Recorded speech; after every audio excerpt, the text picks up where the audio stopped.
రంగారెడ్డి జిల్లా మహేశ్వరంలో కాంగ్రెస్ పార్టీ ఆధ్వర్యంలో ఘనంగా జ్యోతిరావు పులే జయంతి వేడుకలు నిర్వహించారు. ఈ వేడుకల్లో కాంగ్రెస్ నాయకులు దేప భాస్కర్ రెడ్డి పాల్గొని జ్యోతిరావు పూలే చిత్రపటానికి పూలమాలలు వేసి నివాళులర్పించారు. ఆనాటి సమాజంలో విద్య నేర్చుకోవడం కొన్ని వర్గాలకే పరిమితమైందని, సమాజంలో మూఢనమ్మకాలు, బాల్య వివాహాలు, అంటరానితనం ఎక్కువగా ఉండేదని అన్నారు. వీటన్నిటి నిర్మూలనకు విద్య నేర్చుకోవడం ఒక్కటే మార్గమని జ్యోతిరావు పూలే దంపతులు విద్యా వ్యాప్తికి జీవితాంతం కృషి చేశారని కొనియాడారు.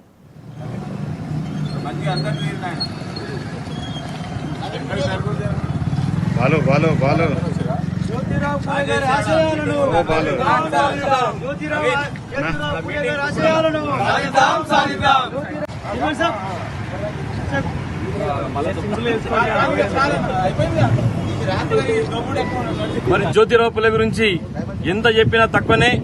ఒక మౌన్నతమైన వ్యక్తి, బడుగు బలహీన వర్గాల కోసం ఎంతో కృషి చేసిన వ్యక్తి, బీసీ అన్నగారు వర్గాలకు చదువుతో పాటు సంఘ సంస్కరణలు ఎన్నో నేర్పిన వ్యక్తి, మౌన్నతమైన వ్యక్తి జ్యోతిరావు పులే అని చెప్పేసి సందర్భంగా తెలియజేస్తున్నాను. మీ అందరికీ తెలుసు, ఈరోజు తెలంగాణ ప్రాంతంలో బడుగు బలహీన వర్గాల ఆశాజ్యోతి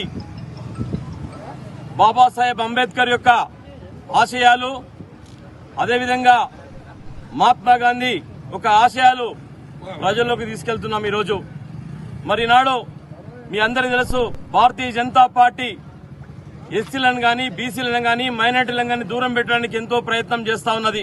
ఈరోజు రాజ్యాంగం రాసిన నిర్మాతను బాబాసాహెబ్ అంబేద్కర్ ని ఆయన ఆశయాలను ముందుకు తీసుకుపోకుండా ఎంతో బీజేపీ పార్టీ ఈరోజు పనిచేస్తా ఉన్నది. ఈరోజు రాబోయే